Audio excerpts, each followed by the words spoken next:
Hello everyone, I hope you all are doing well. आज 14 अगस्त 2025 है और कल 15 अगस्त है। कल इंडिपेंडेंस डे, स्वतंत्रता दिवस हम मनाएंगे। और आज का दिन बहुत ख़ास है ना, कि निर्धारित हो चुका था कि आज़ादी हमें निश्चित रूप से मिलेगी और हमारा पड़ोसी मुल्क भी आज के दिन इंडिपेंडेंस डे मनाता है। तो आज कौन कौन सी न्यूज़ करंट अफेयर्स जो कल चर्चा में थे उसको हम यहाँ पे देखेंगे, उसको हम यहाँ पे समझेंगे। बात करते हैं हम यहाँ पे पहले न्यूज़ के बारे में, जो है टैटो 2 प्रोजेक्ट को लेकर, हाइड्रो इलेक्ट्रिक जो प्रोजेक्ट है उसको लेके। तो यहाँ पे आप देख पा रहे होंगे, तो जो प्रोजेक्ट है किस रिवर पे बन रहा है, तो ये इंपॉर्टेंट हो जाता है। अभी क्या हुआ कि जो cabinet committee on economic affairs है उसने अरुणाचल प्रदेश में, कहाँ पे, अरुणाचल प्रदेश में सियोमी जो डिस्ट्रिक्ट है, कहाँ पे, सियोमी डिस्ट्रिक्ट में एक 700 मेगावाट का जो प्रोजेक्ट है टाटा हाइड्रो इलेक्ट्रिक प्रोजेक्ट को भी क्या है, मंजूरी दी है। और इसकी जो अमाउंट है आई थिंक 8,000 करोड़ के आसपास है। एग्जैक्ट में देख लेता हूँ, हाँ 8,146 के आसपास है। ठीक है, तो ये रन ऑफ द रिवर एक प्रोजेक्ट है ना, जिसका पर्पज़ क्या है कि इलेक्ट्रिसिटी जनरेट करना। साथ ही अगर आप देखोगे अब इससे क्या होगा कि 12% जो अरुणाचल प्रदेश में जो इलेक्ट्रिसिटी है वो मुफ्त मिल पाएगी। इसके अलावा वहाँ पे जो डिमांड है उसको भी फुलफ़िल किया जा सकेगा। अगला एमसीक्यू इसी से रिलेटेड है। यहाँ पे आप देखोगे इसका जो प्रोजेक्ट है उसको लेके है, कितनी क्षमता है इसकी। सपोज दैट यहाँ पे आप देख पा रहे हो 700 मेगावाट है, और ये ऑलरेडी हैव डिस्कस्ड कि हाँ इतनी इसकी क्षमता है। दूसरा, it is the run of the river project, ये भी स्टेटमेंट यहाँ पे सही है। और it will receive 12% free electricity, तो इससे क्या है 12% फ्री इलेक्ट्रिसिटी अरुणाचल प्रदेश को मिलेगी। तीनों स्टेटमेंट यहाँ पे दूसरे क्वेश्चन के यहाँ पे करेक्ट होते हैं। नेक्स्ट क्वेश्चन की तरफ बढ़ते हैं, बात करते हैं what is the recent defence cooperation agreement sign between India and Italy.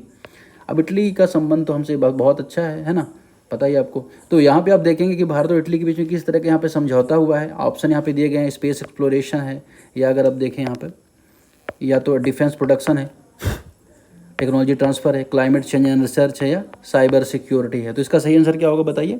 सही आंसर होगा इसका B, defence production, technology transfer and joint research को लेकर हमारा इटली से अभी हाल में समझौता हुआ है। ठीक है, नेक्स्ट क्वेश्चन की तरफ बढ़ेंगे, बात करेंगे अफ्रीकन स्वाइन फ्लू के बारे में। अफ्रीकन स्वाइन फ्लू यहाँ पे चर्चा में रहा है, करंट अफेयर्स में रहा है, उसके बारे में थोड़ा देखेंगे कि it is the viral disease और नॉट। यहाँ पे आपको बताना है करेक्ट स्टेटमेंट है या नहीं। दूसरा, it is the fatal to human health, ये मानव के स्वास्थ्य को यहाँ पे हानि पहुँचाता है। दूसरा, सुअर की जो मृत्यु है, क्योंकि आपको पता है यहाँ पे कि स्वाइन फीवर है, तो सुअर की यहाँ पे मृत्यु की चांस यहाँ पे 90 to 100% है। तीनों स्टेटमेंट कौन से करेक्ट है आपको यहाँ पे बताने हैं। तो इसमें करेक्ट आंसर होगा 1 and 3 ओनली। दूसरा ऑप्शन यहाँ पे इनकरेक्ट होगा, ह्यूमन हेल्थ को यहाँ पे हैम्पर नहीं करता। ये वायरल डिसीज है, that is absolutely right, and it can cause 90 to 100% mortality in pigs. तो दोनों स्टेटमेंट यहाँ पे करेक्ट है, तो आपने यहाँ पे इसे देख लिया। क्वेश्चन नंबर 5 हम गगनयान के बारे में देखेंगे। भारत का पहला, अगर हम बात इंडिजिनस मिशन है जो स्पेस को लेके है ना, पहली बार भारत का कोई स्पेस यान जो जा रहा है, इसमें यात्रियों को लेके जा रहा है। उसी से रिलेटेड अभी एक्सियोम जो मिशन हुआ था, आपको पता होगा एक्सियोम मिशन, जिसमें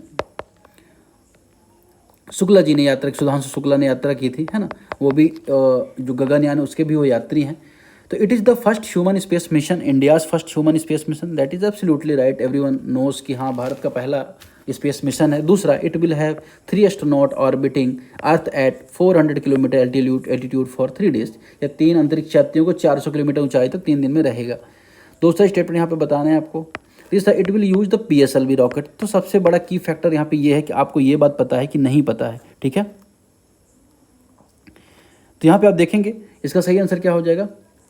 सही आंसर हो जाएगा इसका बी, ए, ये भारत का पहला मिशन है, ये तो बात यहाँ पे सही है। दूसरा, it is the 3 astronaut orbiting earth 400 kilometres. ठीक है, तो ये स्टेटमेंट यहाँ पे सही हो जाएगा। दोनों स्टेटमेंट यहाँ पे करेक्ट है। जो तीसरा स्टेटमेंट है यहाँ पे इसका इनकरेक्ट है। ठीक, अब आपको यहाँ पे कमेंट में बताना है कौन सा इसमें रॉकेट यूज़ किया जाएगा। इसके अलावा एक और चीज़ आपको बतानी है कि जो चंद्रयान 3 गया था वो किस रॉकेट व्हीकल से लॉन्च किया गया था। ठीक है, दोनों चीज़ आपको यहाँ पे बतानी, गगनयान को लेकर और चंद्रयान को लेकर भी।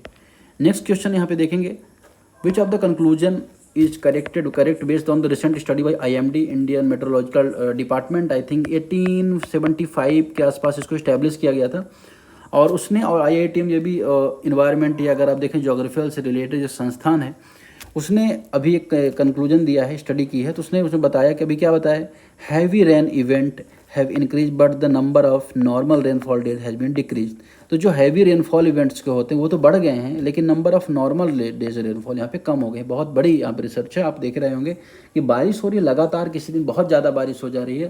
जो नॉर्मल बारिश होती थी, जैसे पहले अगर आप देखोगे कि 2 महीने का मानसून है नॉर्मल, भारत के जो अन्य भाग हैं जहाँ पे अच्छा खासा मानसून आता है, तो वहाँ पे रेगुलर थोड़ी थोड़ी बारिश होती रहती थी अल्टरनेट डे में। लेकिन अभी क्या हो रहा है, लगातार बारिश हो रही है, फिर धूप हो जा रही है। तो इससे ये निष्कर्ष यहाँ पे कंक्लूजन इस संस्थान ने निकाला है। Question number 7, the recently pass the merchant shipping coastal shipping and carriage of the good of sea bill 2025 aims. तो इसका क्या 2025 एम करता है यहाँ पे आपको बताना है।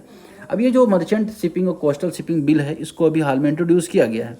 अब अगर आप बात करें यहाँ पे इसके बारे में, तो अगर आप इससे पहले जो कानून था वो कहीं ना कहीं जो कॉलोनियल इरा था उसका कानून था, और कहीं ना कहीं जो कॉलोनियल लेगेसी है उसको लेके यहाँ पे चल रहा था। और आवश्यकता थी कि बेहतर बिल ऐसा है जो मर्चेंट रिलेटेड, एक तो कोस्टल रिलेटेड जो लाइसेंस की पॉलिसी है उसको बेहतर करे, इसके अलावा जो अगर आप देखोगे मर्चेंट शिपिंग्स है उसको सुरक्षा करे। ठीक है, अब यहाँ पे आपको पता है कि भारत 16th रैंक में आता है, जो ओशियन से जो हमारा ट्रेड होता है सारी चीज़ें, तो 16th रैंक आता है ग्लोबली। ठीक है, तो अब यहाँ पे इसका पर्पज़ क्या है, क्या होगा सही आंसर इसका। ठीक है, तो सही आंसर होगा इसका यहाँ पे A, replace outdated colonial maritime law and align with international maritime norms. A यहाँ पे इसका करेक्ट आंसर हो जाएगा। यहाँ पे सारे आंसर्स की लिस्ट भी दी है, बाद में आपको यहाँ से चेक भी कर सकते हैं। ठीक है, question number 8, which of the following are example of global best practice in flood risk management. Flood risk management को लेकर अगर आप देखोगे अलग अलग देशों में अलग अलग प्रैक्टिस होती है।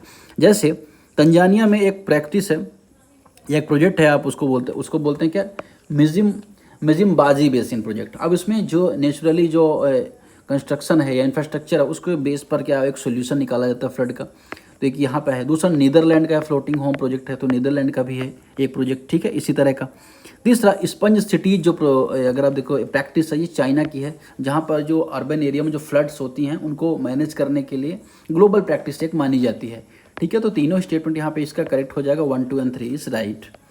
नेक्स्ट MCQ यहाँ पे देखेंगे, UPPCS से अगर आप देखो वैसे भी रिलेटेड है, अगर आप देख सकते हैं इसका सही आंसर उत्तर प्रदेश में MSME जो औद्योगिक स्टेट प्रबंधन है, इसकी विशेषताएं सारी ही हैं, तो यहाँ पे आप देख सकते हैं।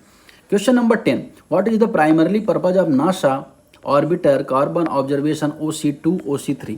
अब ये क्यों इंपॉर्टेंट है, ये आपको यहाँ पे थोड़ा सा ध्यान रखना है कि नासा के 2 सैटेलाइट थे, OC2 OCT3, इसका काम अभी खत्म होने वाला है। अब ये क्या करते थे, ग्लोबली जो CO2 इमिशन होता था और जो CO2 ऑब्जर्वेशन होता था, उन दोनों के जो स्टैटिक्स है नासा को प्रोवाइड करते थे। लेकिन अभी क्या हो रहा है, इन दोनों को रिटायर किया जा रहा है, तो इससे ये चर्चा में आ गए। ठीक है, इसी इन्होंने रिसर्च की तो पता चला था कि जो नॉर्थ एरिया है ना, नॉर्थ सेक्टर्स हैं, उसमें अगर आप देखोगे जो ट्रॉपिकल फॉरेस्ट है उसकी तुलना में अधिक कार्बन अवशोषण होता है। तो इस तरह से बहुत सारी रिसर्च उन्होंने दी थी। तो इसका सही आंसर क्या हो जाएगा, सही आंसर हो जाएगा A, to measure the atomic CO2 concentration and track the source of sink globally. Last question यहाँ पे देखें, which are the following statements regarding PM Ujjwala योजना।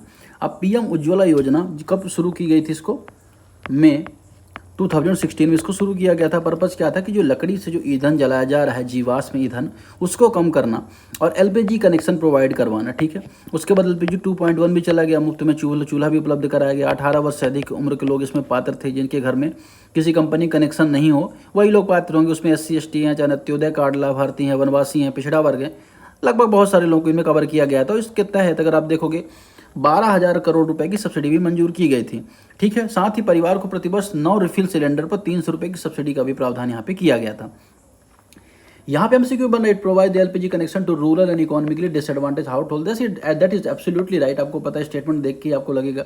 दूसरा, it has led to improve women health by the reducing indoor air pollution. अब देखिए, indoor air pollution जो death होती है उसमें टॉप 6 या टॉप 7 जो फैक्टर्स उसमें आता है, और इंडोर एयर पोल्यूशन की वजह से अगर आप देखोगे यहाँ पे डेथ होती थी वुमेंस की भी, और उनका हेल्थ डैमेज होता था, आइस पे इम्पैक्ट पड़ता था।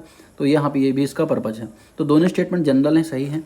Under Ujjwala 2.0 migrant families need to provide proof of address to avail LPG connection. अब यहाँ पे उज्ज्वला 2 के तहत जो प्रवासी परिवारों को जो कहीं से माइग्रेट किए हैं उनको पता देना होगा। अब अगर उनको देना ही होगा पता ही उनके पास होता तो प्रवासी क्यों कहलाते हैं ना। तो सीधी बात, तो पहला और दूसरा स्टेटमेंट यहाँ पे इसका करेक्ट होगा। तो आज का डिस्कशन फिलहाल इतना ही। कैसा लगा आप जरूर बताएं, लोगों से शेयर करें, जैसे भी आप जानते हैं कि जो पढ़ाई कर रहे हैं ऐसे दोस्तों से शेयर करें। ठीक है।